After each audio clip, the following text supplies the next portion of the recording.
So we looked at the church of the Old Testament, we looked at the church of the New Testament, where we saw that the beliefs were the same, the system was the same. How people were saved in the Old Testament and in the New Testament, they believed in the same. Grace is grace. The Bible says Noah found grace in the Old Testament, and the New Testament speaks of grace.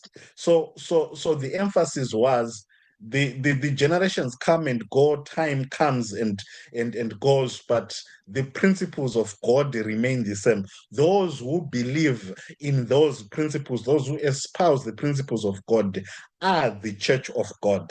Okay?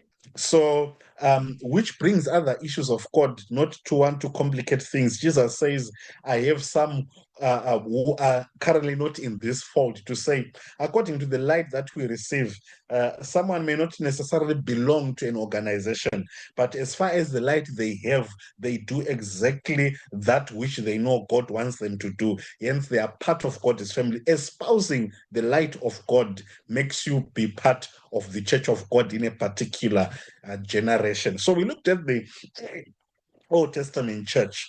Then of interest was from the New Testament church. Why is it of interest to us? Because the things we face now, the questions we face now, are because of events which transpired during the New Testament church up to the Dark Ages. You really pardon me today for the flu. So during the time of the New Testament church, Jesus ascends in AD 31, he goes to heaven. The apostles are left here. We saw the last one in AD 100, that is John, at the Isle of Patmos, all right? But the New Testament church did not end there.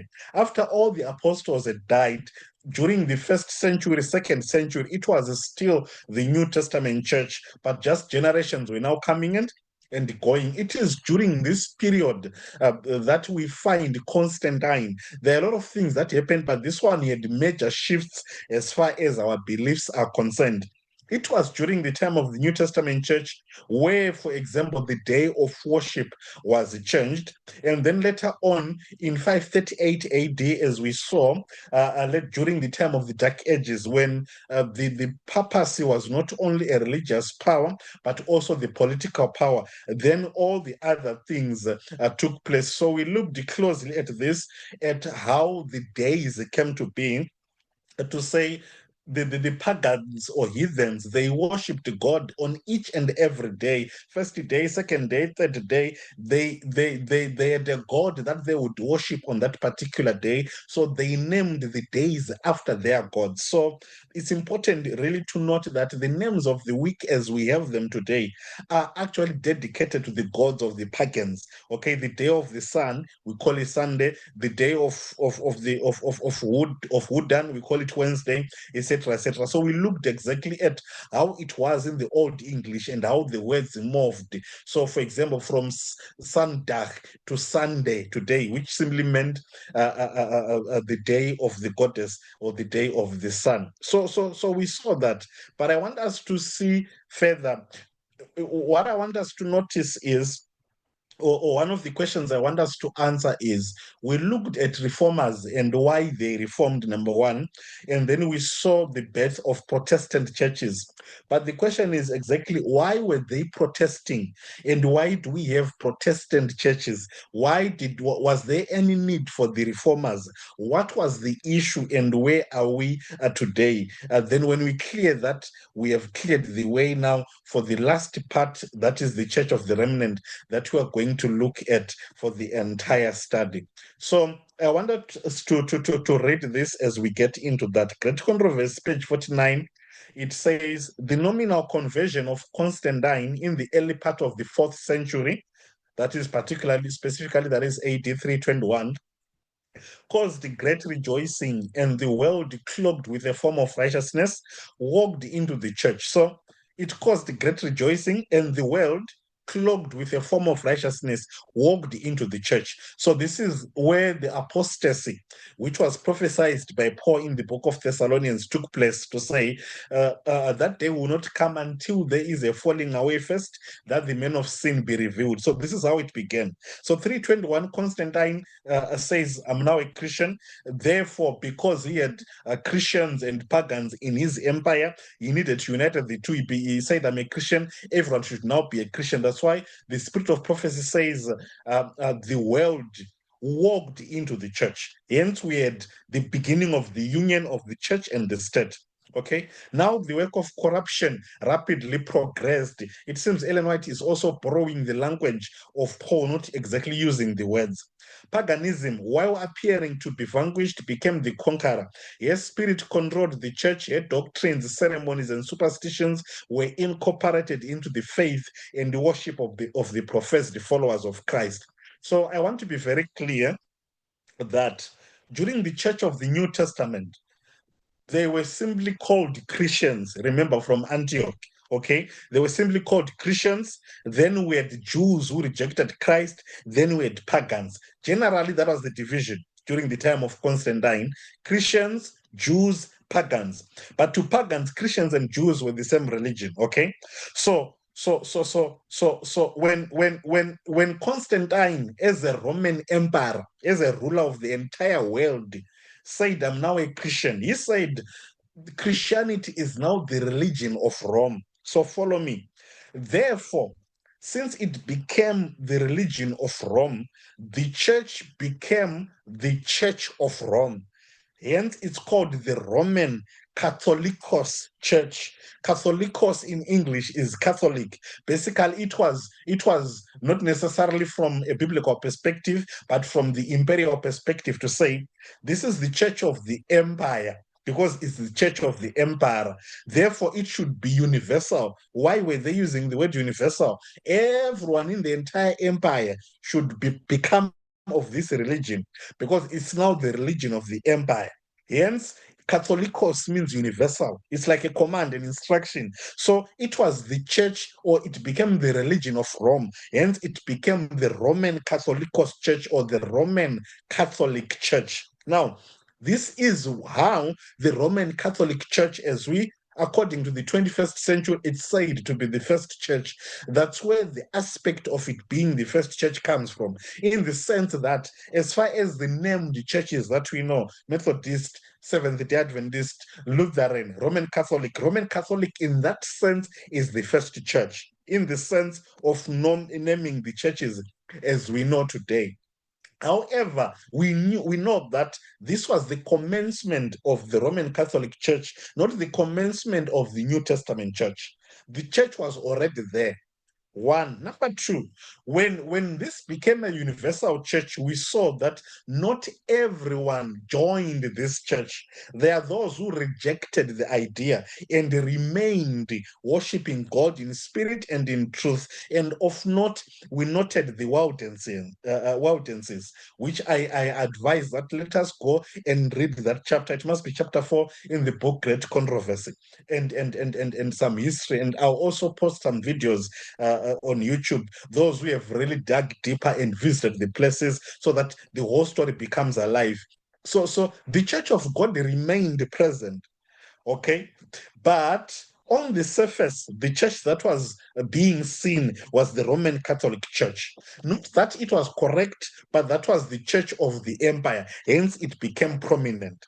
So we now had two churches: the Church of God, which is the New Testament church, which was hidden in the mountains of Pimo, where the influence of Rome could not reach. And then on the surface, the church which claimed to be the Church of God, which was the Roman Catholic Church. But we know that when the pagans were united with the Christians, paganism got into the church.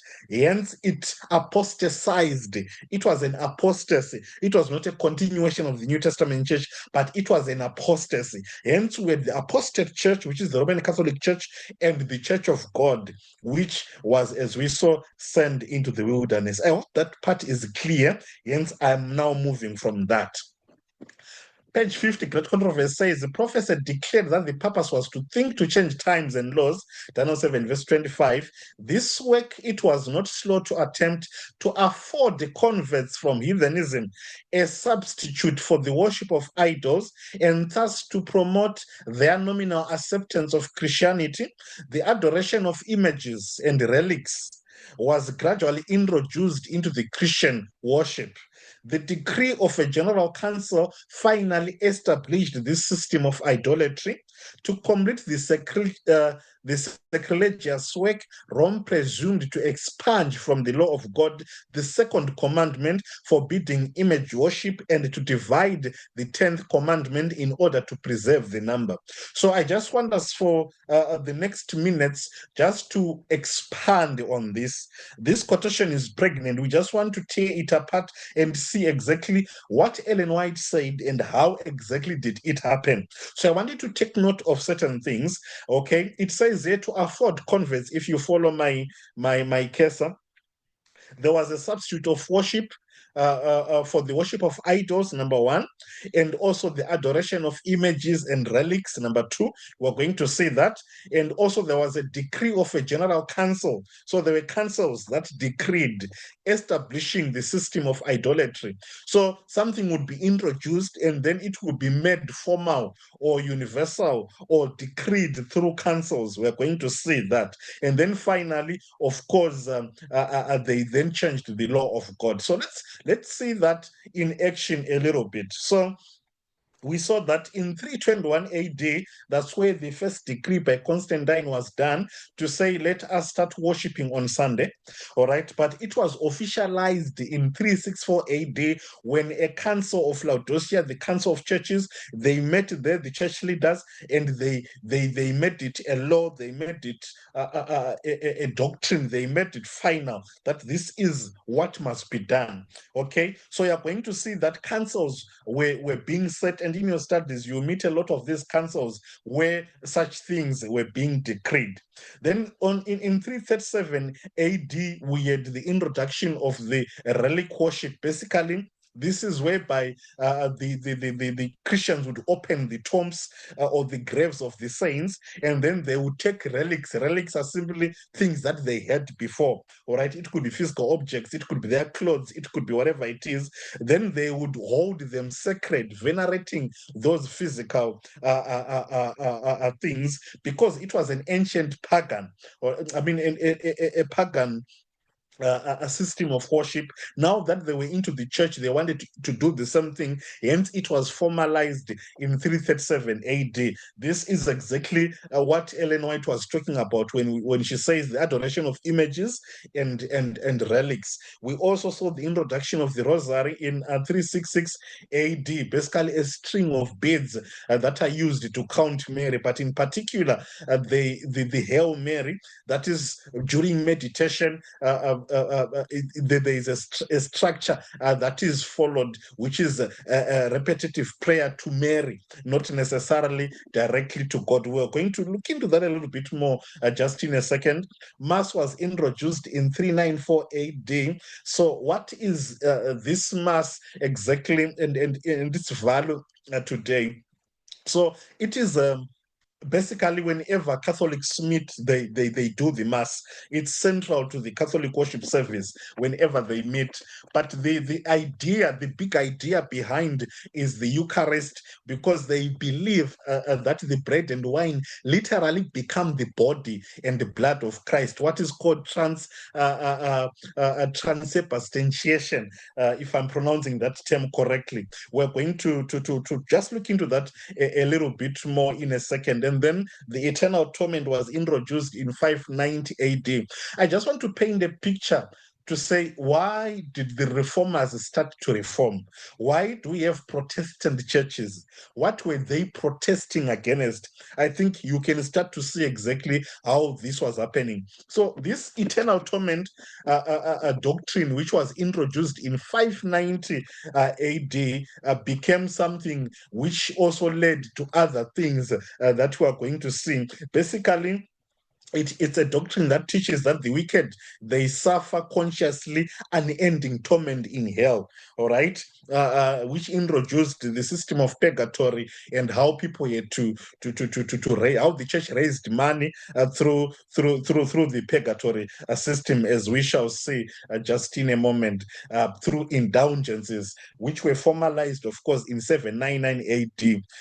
I would really advise read the book Great Controversy. It explains a bit on this part. So an indulgence was a remission of punishment for sin. So if you were supposed to suffer for a particular period of time in hell, because the belief is when you die and you are wicked, you go to hell. So the belief is right now people are burning in hell. So if to reduce your sentence you had to pay, and through paying you then could be moved from purgatory to heaven, or you can reduce your sentence, something like that. So the worship of Mary was formalized in 8 AD 850, but it was introduced way before that. And Mary was replacing Semiramis, the goddess that was being worshipped by the pagans. We will also look at that just in a second. And then the confessionals, as we know them, that you have to confess your sins to the priest, that was 1198 AD. And then the Bible was officially forbidden in 1299 AD. All right, in that is 1299 AD. Remember, we're coming from 1 AD, 31 AD, etc., etc.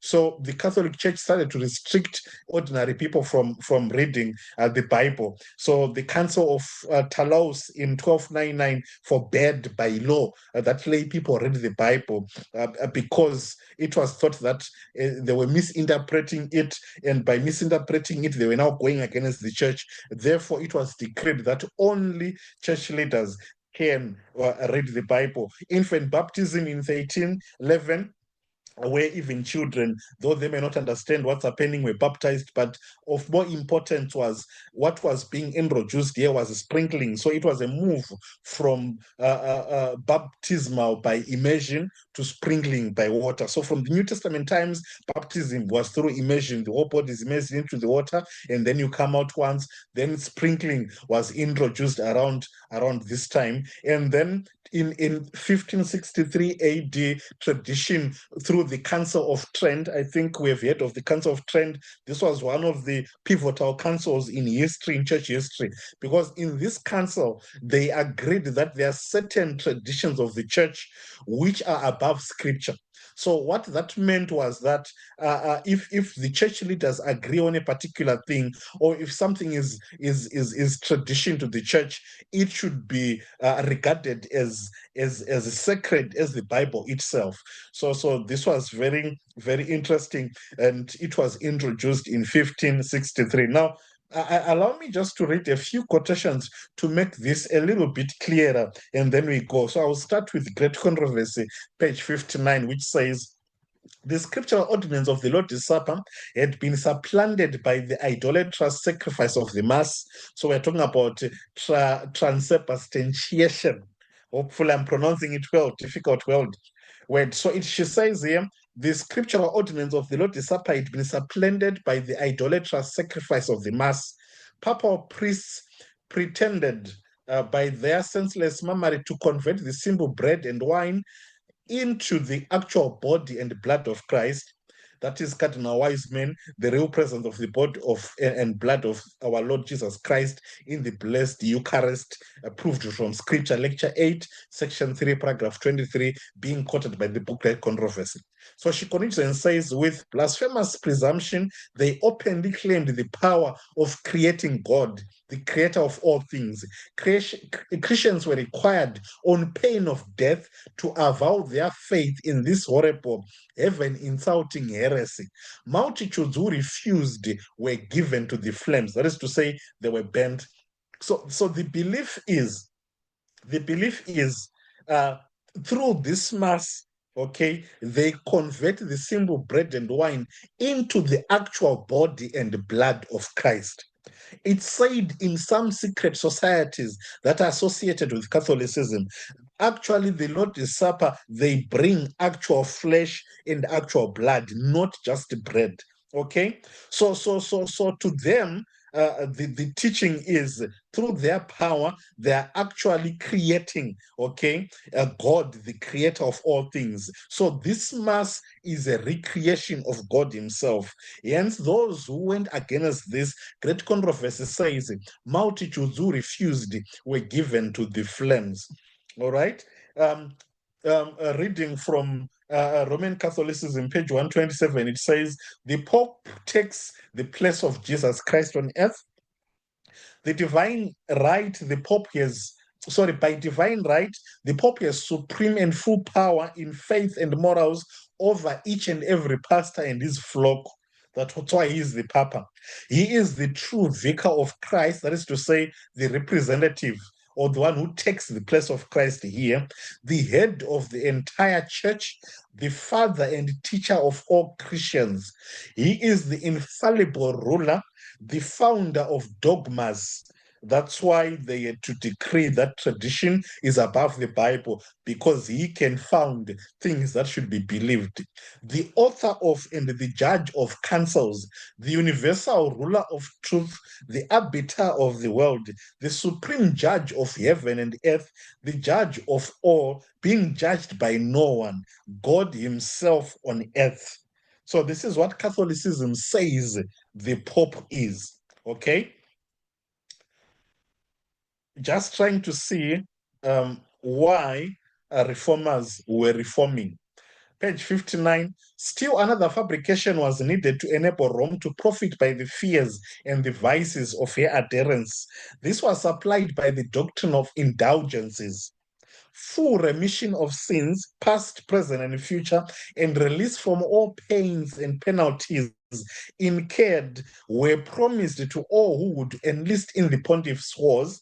The people were also taught that by the payment of money to the church, they might free themselves from sin and also release the souls of their deceased friends who were confined in the tormenting flames. So the indulgences whereby you pay for your sins either by enlisting in wars or by paying in money.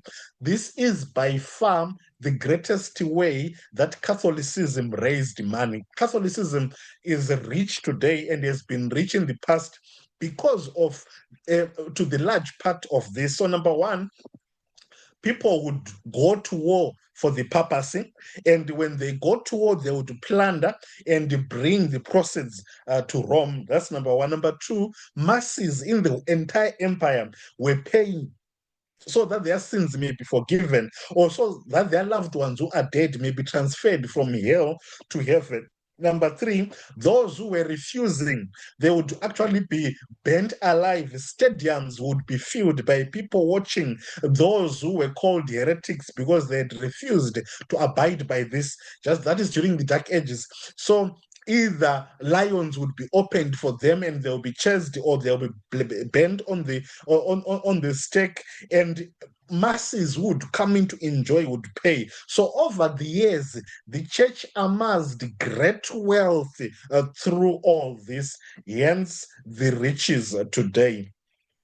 Now, if you read Great Controversy, there is a chapter that speaks of this church leader by the name Johann Tetzel. He was in the forefront when it comes to these indulgences. Just to take a peek, it says here in this paragraph, more than this, he, that is Johann, assured his hearers that the indulgences had power to save not only the living but the dead.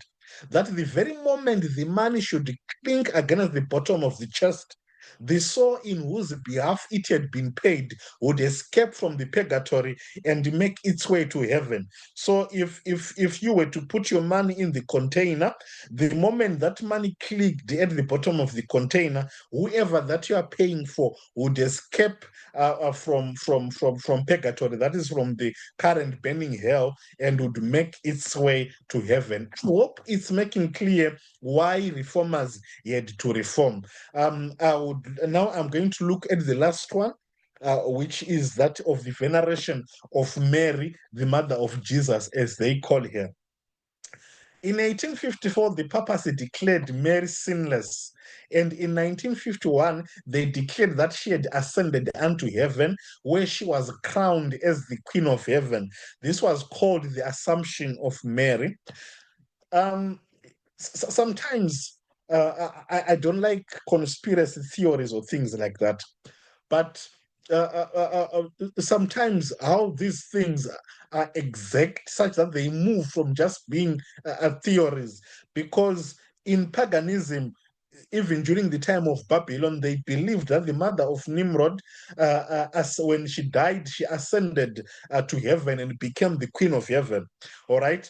Years, centuries later, in church, they reintroduced the same system where they are saying Mary, the mother of Jesus, has ascended to heaven and has become the queen of heaven. But we know that under the garb, this was referring to Semiramis of Frigg, the mother of Nimrod. Nimrod, who is said to have died and ascended to the sun. Hence, when they were worshipping the sun, they were also worshipping Nimrod, the so-called sun god.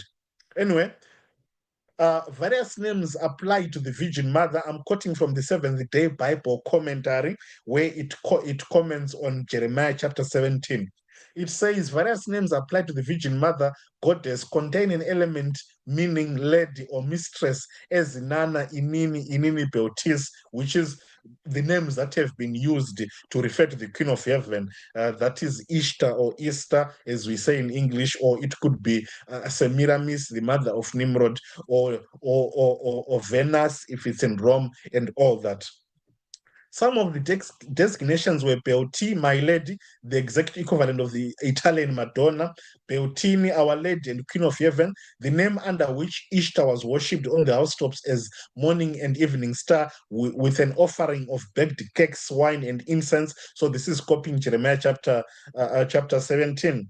Prophetess of the last days, the Immaculate Conception, Mother of the Church, Mary as the new Eve, Queen of Heaven, the Earth slash Queen of Peace, the Assumption, Queen of the Holy Rosary, Queen and Mother of Families, Mary as co-redemptrix, mediatrix, advocate, Our Lady of all nations, Ark of the New Covenant, Mother of the Second Advent. So this is the veneration of Mary. Mary is now deified. Mary now has a role to play in our redemption. She's now almost like a god. So this is how Mary. This is what it means when it says Mary was declared sinless, and then she was crowned as the Queen of Heaven. Hence, the repetitive prayers that are done on the Rosary, they are mainly addressed to her as the Queen of Heaven.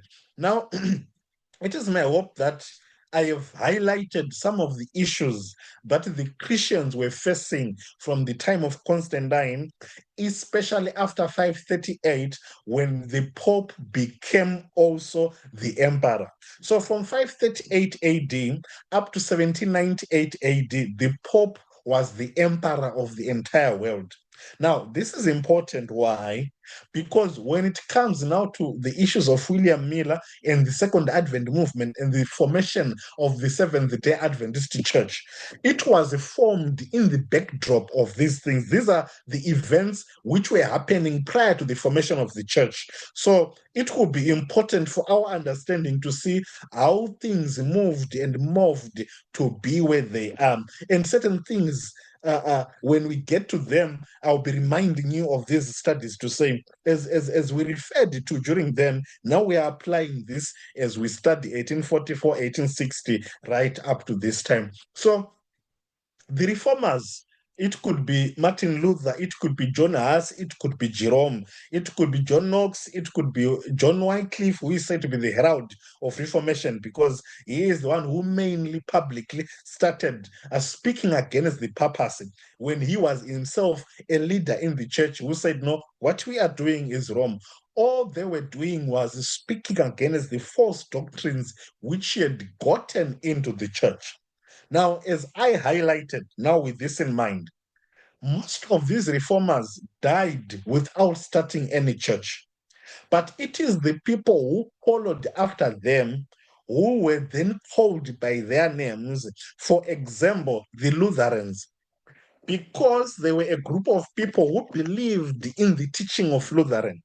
Luther mainly taught that the just shall live by faith. As he was busy trying to earn salvation, he was busy on his knees at one of the churches where he was climbing up and down the stairs on his knees because he was told that these are the stairs through which Jesus ascended to heaven. So he was a monk, a hermit. It was whilst he was doing that that the thought flashed in his head that the Bible says the just shall live by faith. In other words, we don't earn our salvation, okay? A salvation is a gift that we receive by faith from God. It said, Martin Luther, he says, the moment that thought crossed his mind and he understood it, there and there he stood up from his knees, where he was busy walking on his knees up the stairs. Now, when he started to teach this teaching, those people who identified and realized that what he is teaching is true were started to be called Lutherans. Okay, and then eventually, with the time, they became a church. I gave another example of the Wesley brothers who taught about sanctification or growing in Christ, our fundamental belief number 11, that the people who believed in this or who followed their teaching were called by other people by the name method, because they were said to have a method of salvation because of the process of sanctification, that we grow in Christ from one level of faith to the other, that the Wesley brothers were teaching. Because of that, they were called the Methodist Connection. Now later on, we have the Methodist Church as it is. So it was an issue of, there are those who held on to some of the things a particular reformer taught, then others held on to some of the things a particular reformer taught, and then now we have different churches. But what is interesting are those who took everything that the reformers taught, which were true, and espoused everything, not to pick this and that, as we are going to see as time moves on. So I'll just end now with the actual reformers, and then we look at the pilgrim fathers. So John Huss, I referred to him. So these are the quotations that I referred to last time. Let me just read them. How did John Huss died? There is a chapter in the book Great Controversy that speaks about John Huss and Jerome, an entire chapter. So these are just the highlights. You go and read. You have something interesting to do on Sabbath afternoons. Right, it says here, he was delivered up to the secular power, and soon a large pile of wood was raised around him, bound to the stake.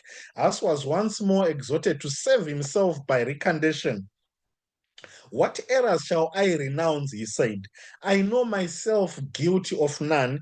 I call God to witness that all that I've written and preached has been to rescue souls from sin and perdition. And therefore I joyfully confirm with my blood that the truth which I have written and preached. So just to remind you that the Bible had been taken from the hands of people. So people were in high places like John Wycliffe, who I think was a priest at some time, who had access to the Bible, started to teach and write leaflets and spread all over to say, no, this is the truth. What we are doing as a church is wrong. I also read some of those leaflets that were written, some of the pamphlets that were written by John Wycliffe, and he fed that the work of John Wycliffe by preaching the truth and writing and sending a lot of literature. So those who had not access to the Bible were now exposed more, because they would receive these verses, they would receive these arguments, and they would start to follow after the teachings. So when the Catholic powers would see this, they would take a particular leader who is being followed, like John Huss, like Jerome, like Luther, like Wycliffe. Then they would ask him to recant what he said in public, so that the people would know that what he was saying was not true, okay? So that the people can then come back and give allegiance to the church again. Hence, we find them being bound. If they refuse to recant like this Huss, they would be bound and be banned. So how did he die? It says here, when the flames were kindled, he began to sing, Jesus, thou son of David, have mercy on me, and continued this until his voice was silenced by the smoke and the flames. Even then, as the fire rose around him, it is said that his lips were still moving in prayer. I just want to remind us that we are here today as Seventh-day Adventists, having all these truths that we have, mainly because there are people who died for these truths. People like us, people like Jerome, who died to this level. They said we will not recant, because if I recant, I'm now giving a signal to the people that the truth I have taught is not true. So I'll rather die than recant what I said. Today we are enjoying these truths which came all the way from this. We are going to see all that. So that was Jonas. And then Jerome, it says here, one of the interesting quotes that I wanted to share with you last time. Unmoved by the tempest, Jerome explained, what do you suppose that I fear to die? You have held me for a whole year in a frightful dungeon, more horrible than death itself. You have treated me more cruelly than a Turk Jew or pagan, and my flesh has literally rotted off my bones alive. And yet I make no complaint. For lamentation ill becomes a man of heart and spirit. I hope you're following what he's saying. He's saying, I'm not afraid to die because the conditions you placed me for the whole year are worse than death. My very flesh is rotting whilst I'm alive, but I'm not complaining. So, what is he saying? Then he says, but I cannot but express my astonishment at such great barbarity towards a Christian. How did he die? His last words, uttered as the flames rose about him, were a prayer. Lord Almighty Father, he cried, have pity on me and pardon me my sins, for thou knowest that I've always loved thy truth. Quoted from the French historian, page 168. His voice ceased, but his lips continued to move in prayer. When the fire had done its work, the ashes of the martyr with the earth upon which they rested were gathered up, and like those of us, were thrown into the Rhine. Okay, but not all reformers died. Martin Luther, if you read the history, God did not allow him to die. Whenever they wanted to take him, it said even angels would come in human form and shield him against the mob, and he would escape. They tried several times, like they did John, I mean, us, like they did Jerome, but they failed to kill him. How did Luther die? Great Controversy, page 139. He was taken ill while engaged in his missionary labors, and his strength rapidly failed. He continued to repeat the words, into thy hands I commit my spirit. Thou hast redeemed me, O Lord God of truth. So I've just given a highlight. There are a lot of other reformers that that you will learn from, Zwingli, Calvin, Knox. You will meet all those in the book Great Controversy and all the other sources. I'm going to end with the last two churches before the Church of the Adventists that we are going to study for the rest of our studies here. So we have looked at the Church of the Old Testament, New Testament, the Church of the Dark Ages. Okay, during the Dark Ages, that's when we have the Waldenses. It's during the Dark Ages, that's when we have the Church of the Reformation. All right. It's also during the Dark Ages that we had the Church of the Pilgrim Fathers. Who are the Pilgrim Fathers? Again, there's an entire chapter in the book Great Controversy that is titled The Pilgrim Fathers. Go and read. Okay, it's very interesting. Sorry, this is not from Great Controversy. My bad. This is from Church Heritage. You'll find this quotation as it is from Church Heritage. It's very interesting. I want to read it as it is.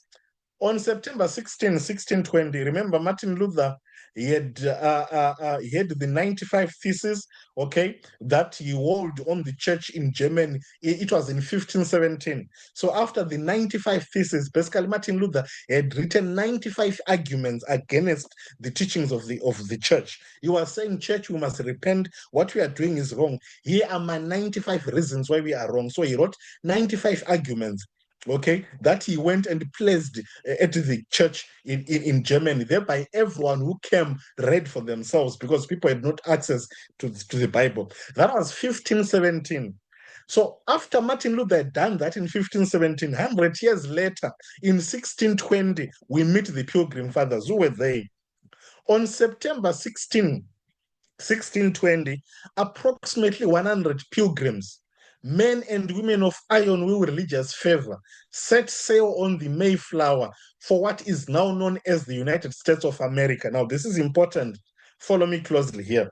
So Europe, that's where Rome was. That's where the empire was. That's where the Pope was the emperor in 1620. Okay, remember Rome had now disintegrated into 10 provinces in 476 AD. So by now, these were countries. We had France, we had Germany, we had whatever in their names back then in 1620.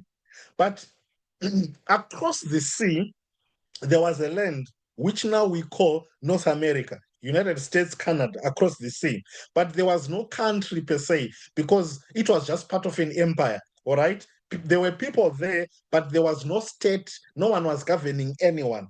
So these Pilgrim Fathers, because of a religious persecution that was happening in Europe, they decided to set sail from Europe to America. Okay, if you read the book of Revelation, chapter 12, it speaks of the earth helping the woman. Okay, it says Satan spew water at the woman like a flood. In prophecy, a flood symbolizes multitudes of people, and in Europe there were multitudes of people. But the earth, that is to say, the land that is uninhabited, unlike Europe where there are multitudes of people, the opposite was across the seas in what we now call America. That earth helped the woman. It's as if the church, which was underground, moved from Europe to the United States of America. Not that they remained without a church underground in Europe. No, it was, but in a symbolic and more surface visible sense, the church moved from Europe to the US, all right? That's why we see Adventism coming from there another century or two later. So it says here, on September 16, 1620, approximately 100 pilgrims, men and women of iron will religious fervor, set sail on the Mayflower. That was the name of the boat, for what is now known as the United States of America. Their journey of faith was undertaken because they wanted religious liberty. Their journey led the way for later freedom lovers such as Roger Williams. Williams became the founder of the colony of the Rhode Island, the first settlement in America with a republican form of government and full of religious freedom. Hence, you are going to notice that when America of the US ascended as a power, it grew quickly, as one historian puts, because the hand of God was upon it. If you look at the Constitution of America, which declares religious liberty and that men are born equal, it was born out of religion. The people who were there were people of religious fervor who had escaped from Europe, and there they declared that everyone is free to worship according to his own conscience, not as forced by the emperors, as was happening in Europe. Hence, America grew quickly and prospered. When the US grew quickly and prospered, Europe faced the US, and it was the purpose. It became a target of the Jesuits or the Society of Jesus of the Roman Catholic to to bring to down the United States of America. Hence, it started later on, as Revelation chapter 11 says, to speak like a dragon when eventually Europe conquered US and controlled it. So in short, this is how we had the Church of the Pilgrim Fathers. So, and then the last one, if you look here, so we have the Church of the Pilgrim Fathers, then the Church of the Missionaries. Then finally, we look at the Church of the Adventists, who we are going to look at 1844, then the Church of the Remnant, and then, of course, the new earth will be when Jesus comes again. So this was the Church of the Missionaries. The missionaries are those who opened the Bible to some lands where the Bible was not. Some of them are very controversial, for example, because of colonization. People like Robert Moffat, that we are familiar with here in Southern Africa, and David Livingstone. But they did plant the Bible all over where they moved. William Carey was the first missionary to India. Robert Morrison prepared English-Chinese dictionary Bible. We don't need to go into deep here because we are going to meet some of them later on, especially this one, John Williams, where a star is, the one who pioneered with the boat, the Messenger of Peace in the South Pacific. This was born out of the success of Pitcairn. And remember, Pitcairn was born out of Sabbath school offerings. When Sabbath school offerings began, this is the work that they were doing, spreading the gospel all over in unended territories. And John Williams is said to be the first who went in the South Pacific, in all the islands like Fiji, Samoa, with the Messenger of Peace, which was a schooner or a small boat, and that's how they did it. So enjoy yourself as you study all these. But generally, in short, we have covered the entire period right up to 1798, where we are going then to look at the commencement of the Church of Adventists, and then we look at the history of the Seventh-day Adventist Church in particular. Any reactions, any questions? We are done for today. Sure.